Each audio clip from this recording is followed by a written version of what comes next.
There's just no way that Auburn is a top 10 team when they come to play Baylor in week 1 next year. Right? Let's get locked on Baylor.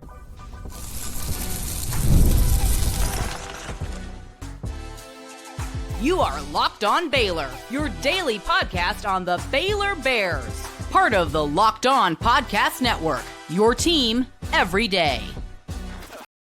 Hey there, Bears fans. Welcome to another episode of Locked On Baylor, brought to you by Game Time, part of the Locked On Podcast Network, where it is your team every day. I'm your host, Cam Stewart of ESPN Central Texas and the Cam Show on YouTube. Happy Monday to you. On today's show, we are going after the potential for a top 10 team coming into Waco week 1 and why that probably won't be the case, but some people believe it. Also, looking at a different SEC team, Lane Kiffin wants to take on the Big 12. He wants to take on some of the big dogs of the Big 12. And to be honest with you, I don't even know if he'd be able to beat Baylor. And I've got something to back it up.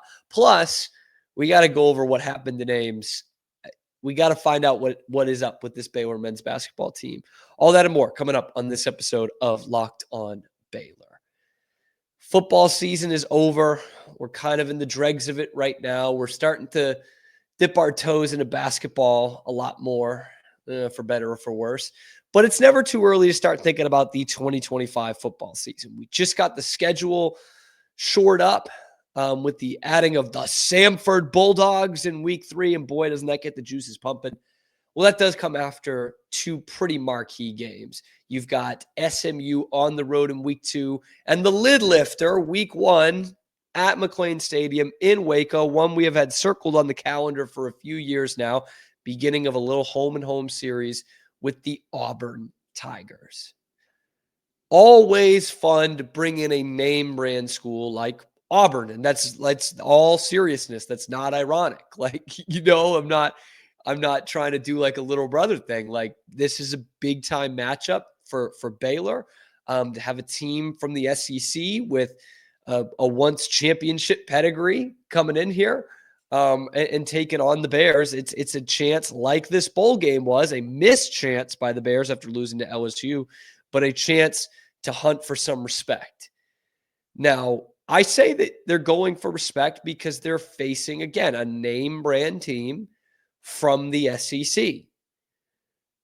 We all know Auburn's been a little bit down on its luck, but apparently not everyone has come to that conclusion. Some would think that this is a very good Auburn team coming in to face the Baylor Bears in week 1 of 2025. And I'm talking about the people from On3. This is from Ari Wasserman and Andy Staples. They're way too early, top 10 for the 2025 football season. And wow. Yes, wow. Like, look, I mean, not really much of a shock in the top 6 to go Texas, Oregon, Ohio State, Penn State, Notre Dame, Georgia. But the back half of this, South Carolina at 7, certainly a team that's looking up. Clemson at 8. Florida at 9, a pretty subpar Florida team this year at 9. And yes, at number 10, the Auburn Tigers. What? This is an Auburn team that went 5-7, correct? By the way, a little conservative to just have 5 SEC teams in there in the top 10. This is an Auburn team that went 5-7 this year, okay? This is not an Auburn team that is coming off like a heck of a run. They push it 8-4. They win the Iron Bowl. They're competing for the SEC championship. None of that. None of that. This is a team that's 5-7 that doesn't bring back their starting quarterback, which I'm sure most Auburn fans are happy about. They don't bring back their starting quarterback. They don't bring back their starting running back. They're going to the portal and to put together an offensive line, which I think Auburn's had a good window in the portal. But they're trying to put together an offensive line. They're trying to put together weapons. And it's a team that was 5-7 a year ago. I don't see where this is coming from. Look, I don't follow their every game. I don't watch the SEC religiously. I'm a Big 12 guy. I don't know where the top 10 ranking is coming from for the Auburn Tigers. Someone in the comment section, please let me know, because I get it. They've added some nice pieces. Eric Singleton from Georgia Tech was one of the most sought-after players in the portal. You bring in an SEC starter in Jackson Arnold, who was not the main root of the problem at Oklahoma, but he was the starting quarterback for a 6-7 Oklahoma team that Auburn lost to, I believe, in this year. So they're probably like, let's bring him in. He cooked us up pretty good. They did lose to Oklahoma. They also lost to Arkansas, who, I know football is not won or lost in the transitive property, but lest we forget, Arkansas lost to Oklahoma State. Something that no team in the Big 12 did. Wouldn't dream of losing to Oklahoma State. Arkansas did, and then the next week they beat Auburn. And then the week after that, Oklahoma beat Auburn.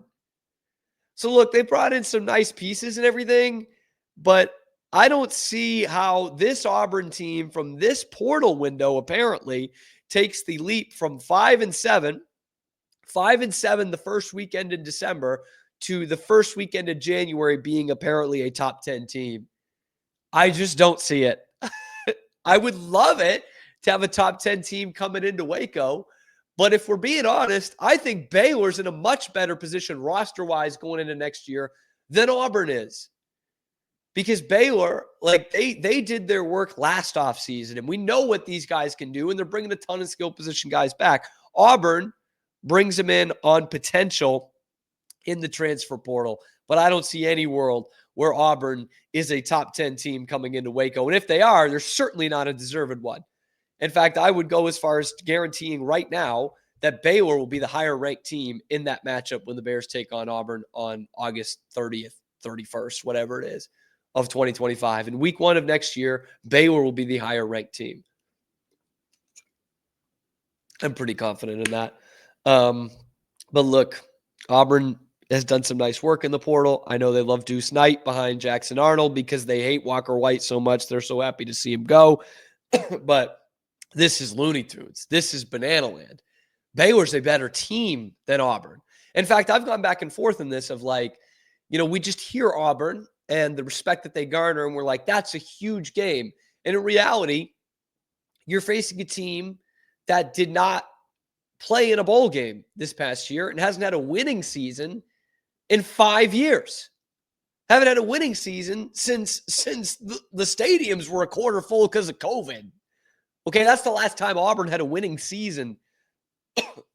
Baylor's won a national championship in basketball since then, since the last time Auburn had a winning record for a whole season. So in reality, it's a good name brand. It's a good helmet matchup if you're Baylor, but they're a better team than Auburn. SMU the next week is on paper, much tougher test than facing Auburn. So I don't know where this is coming from. It's Banana Land to me. But I'll tell you who's in Banana Land. That's Lane Kiffin. And he's calling out the Big 12 for some reason. And I'm going to tell you about all the Big 12 teams that could beat Lane Kiffin's pretty good Ole Miss team that's coming up next on Locked On Baylor. But first, today's episode is brought to you by our friends over at FanDuel. From big upsets to game-winning drives, the NFL playoffs are better with FanDuel. Because right now, new customers can bet $5 and get $200 in bonus bets guaranteed. That's $200 in bonus bets, win or lose. The FanDuel app gives you everything you need for live bets, same-game parlays, and so much more. Just visit FanDuel.com to join today and get started with $200 in bonus bets. That's FanDuel.com. Make this playoff season unforgettable with FanDuel, an official sportsbook partner of the NFL.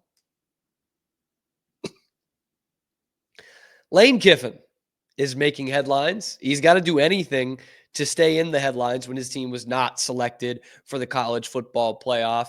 And boy, did they have to slum it playing in the Gator Bowl. But Lane Kiffin, he doesn't get in these big games. He usually doesn't win these big games if he's ever there. But boy, he is all-American at running that mouth.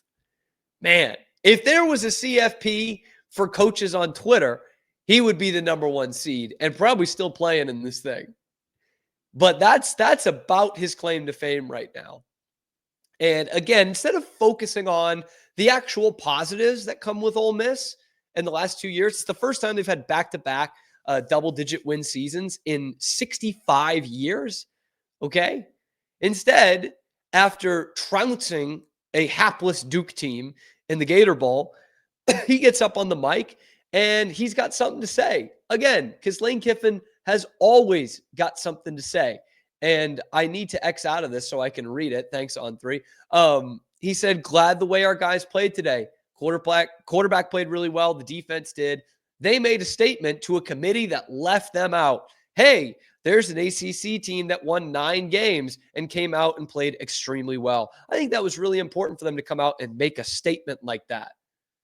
Congrats, Lane. You certainly made a statement. Beat mighty Duke. Whoa. When we look back at that in 20 years, we're going to say, man, what a victory over unranked Duke. If that was on the basketball court, I'd be sure impressed. Yes, Duke was a 9-win team this year. You beat them without their starting quarterback or their starting running back in the Gator Bowl. And you're pounding your chest over that, saying we should have been in the college football playoff because look at what we did to Duke. Seriously? That's where Ole Miss is at? That's where the SEC is at? Because honestly, I think it's time we start asking whether the SEC had too many teams in the playoff. You know, you'll say it about the ACC with SMU, but we'll turn the other way when Tennessee gets their ass kicked by Ohio State. Won't look at that. Or maybe let's look at the teams that just missed the playoff, like Alabama, losing to a 7-6 Michigan team. Boy, it just means more. It just means more. But Lane Kiffin did not stop there. He didn't stop by just saying how impressive it was that they beat a Duke team without Malik Murphy or their starting running back, Star Thomas. They said, that's all well and dandy. But then Lane Kiffin responds to a Reddit post or a post by the Reddit Twitter account, which is just peak college football 2025. This is so on brand for Lane Kiffin. Reddit CFB tweets, are there any reasons not to play this game a week from now? It's Ole Miss and BYU. Would be a tremendous game. Seems like both teams would be up for the challenge. Lane Kiffin says, spot the ball. I've got bad news for you, Lane Kiffin. You guys would not beat BYU. You wouldn't. If you guys played today, no, you wouldn't beat BYU. Because I look at these bowl numbers. Let's just look at most recent games. And again, we need to take this into context. This is a Duke team without their starting quarterback and without their starting running back. And again, they are still Duke. Like, come on. This ain't basketball. And you held them under 50 yards rushing. You went for almost 600 total yards and kept them under 300. 600 total yards, 589, 438 through the air. Jackson Dart, tremendous player. I'm actually a big fan of Jackson Dart. Throws for 404, 4 touchdowns. BYU is not Duke. BYU is a much better defense than Duke, than Manny Diaz's defense. Manny Diaz, a defensive guy. Okay? Because Jackson Dart, terrific player, number 3 quarterback prospect in the NFL draft. Here's something for you. BYU, in their most recent game, played the number 1 QB prospect in the NFL draft and had a much better day against their quarterback than what Duke did against Jackson Dart. Okay? They had Shedeur Sanders in a blender the whole game, and he throws 2 picks, and they suffocated that Colorado offense. So it's great that you held Duke to, 280 yards, but BYU held an offense that arguably has a better quarterback to 210 yards. And they're not getting 44 yards on the ground against you like Duke did, okay? They ran for 180 against Colorado. And that was kind of a down day. So I don't know where this is coming from, that you just think, oh, because it says SEC on the patch, we can go ahead and just wallop BYU the way we did to Duke. Because I've got news for you. When you look at the rankings, the metrics throughout college football, like Duke is nowhere near BYU. In fact, they're behind about half the Big 12. Duke is ranked behind BYU, Colorado, the team that BYU just spanked, Kansas State, Baylor, and Tech. And that's not even counting Arizona State, another Big 12 team that's obviously ranked ahead of all of them, including Ole Miss, well ahead of Ole Miss. So again, it's this air of superiority that because we play in the SEC, we can beat anyone from the ACC, we can beat anyone from the Big 12. And you want to go ahead and take on what is now being called the people's champ in the Big 12 in BYU? Lane, I would go to the tape, man. Your record in bowl games against Big 12 teams ain't all that great. In fact, you haven't gotten within 2 scores of a Big 12 team in a bowl game. Tech took your lunch money a couple years ago, and Baylor, lest we forget, totally shut you guys down on what was one of the great Ole Miss teams of all time. Shut you down in the Sugar Bowl on New Year's Day 2022. I was there. I remember it well. Oh, we didn't have Matt Corral. Matt Corral had already thrown a pick at that point. He was in hell. Luke Altmaier, couldn't use him right. He was in hell, threw a pick 6.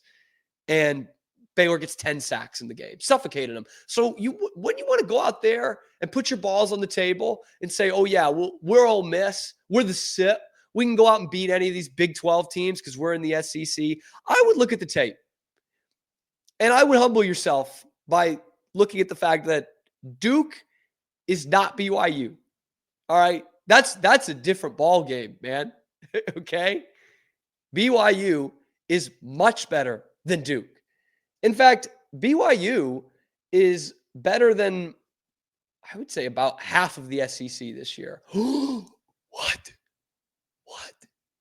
Yeah, because it was overall doesn't look like a great year for the SEC. It's good, and the SEC is still the best, but it is not like patented SEC. 8 of our teams can beat anybody in another conference. It's not that. Won that, man. And I'll tell you what, BYU is certainly better than Kentucky. Like, make no mistake about it. They are better than Kentucky. BYU's better than LSU. I could attest to that. My team just lost to LSU, but BYU's better than that. Absolutely. And I'll tell you what, they're better than Florida too. Those are all 3 teams that you lost to this year, Lane.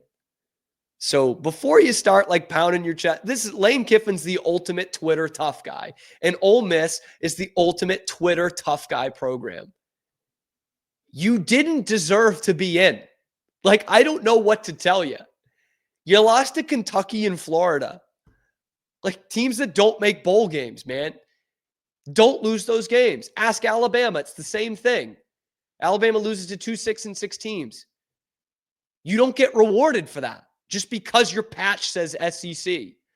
I'm sorry. So, yeah, you put a hurting on South Carolina. That's great. That doesn't get you into the playoff. A good win against Georgia. That's awesome. Don't lose to Florida and Kentucky. I can't believe we're still having this, but Lane Kiffin still keeps yapping. Still keeps yapping. I'm glad he's a Chili's guy, though.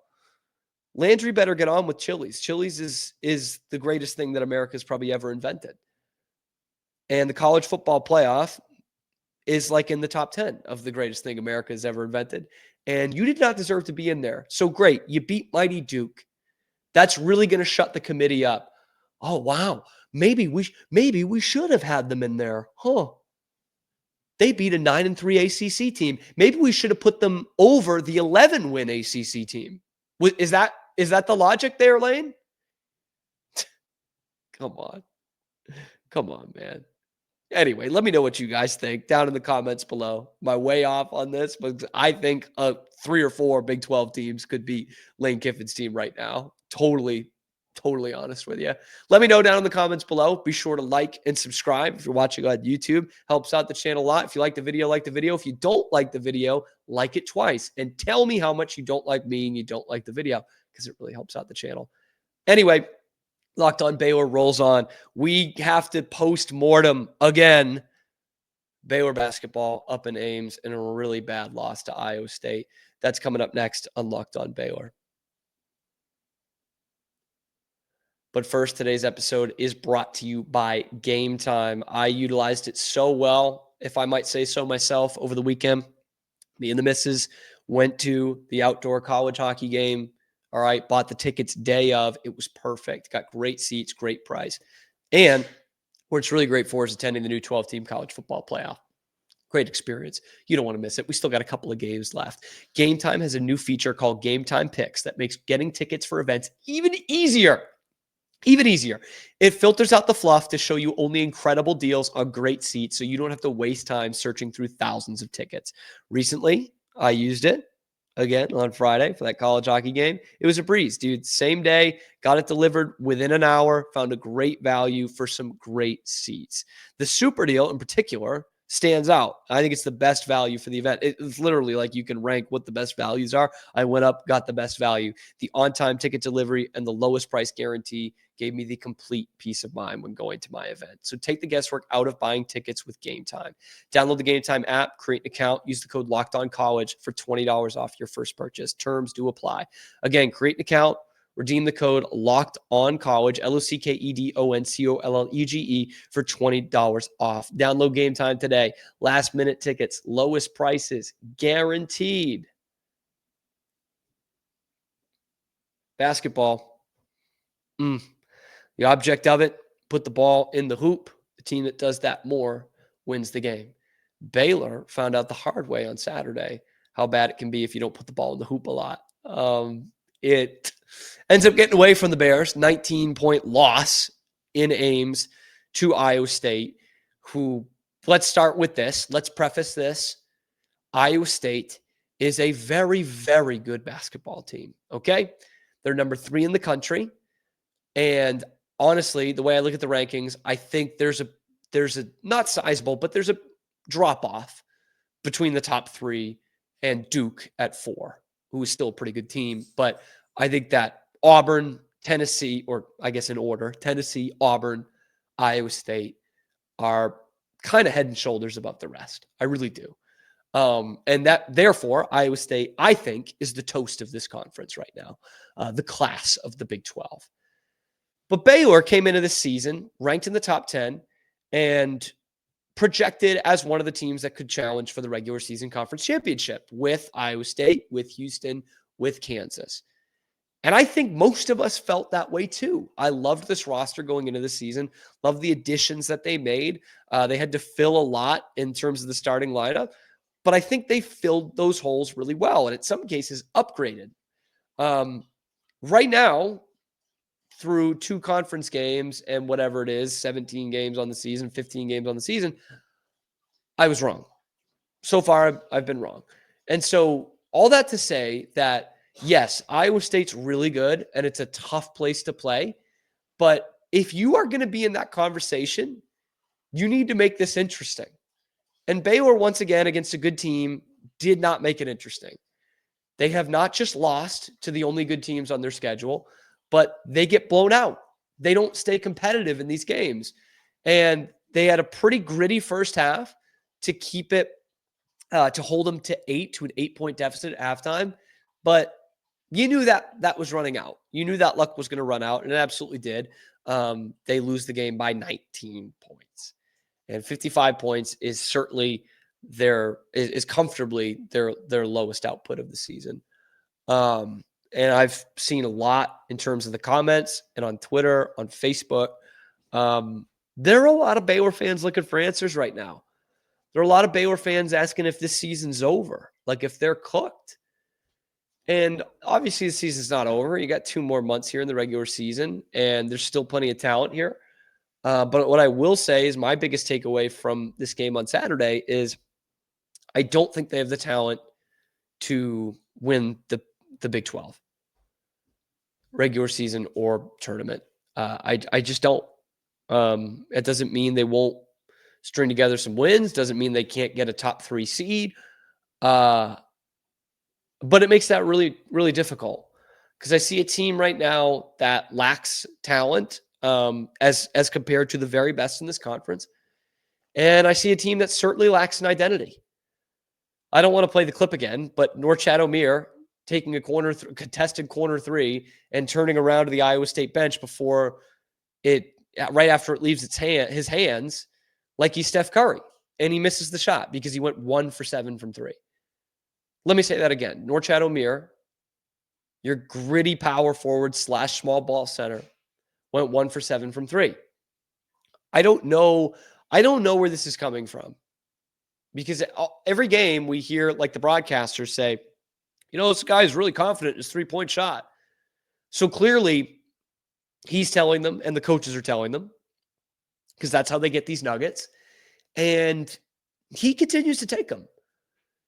And he never gets benched after it happens. So the coaching staff clearly has some sort of confidence in him to shoot threes. I don't know where it comes from. I don't know what evidence there's been to be like, yeah, sure, Norchad's a good 3-point shooter. There's a good rotation on the ball. I'll give him that. But see, the problem is the ball doesn't go in the net ever.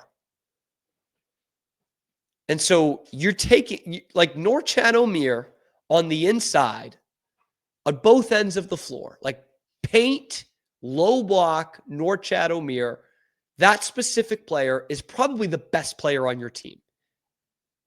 And instead, he takes himself out of that, and you let him. VJ Edgecombe, rough game. 4 points, 1 of 9 from the floor. He's having trouble creating his own shot. Fran Fraschilla has compared him to Dwayne Wade, a guy who's really good at creating his own shot, obviously.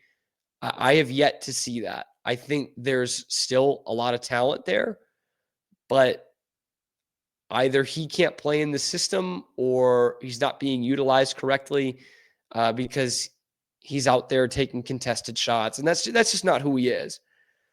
Jaden Nunn, who I thought was going to be your best 3-point shooter, probably your leading scorer this year, all Big 12 kind of guy. You could have fooled me if you told me he was even playing in the game on Saturday.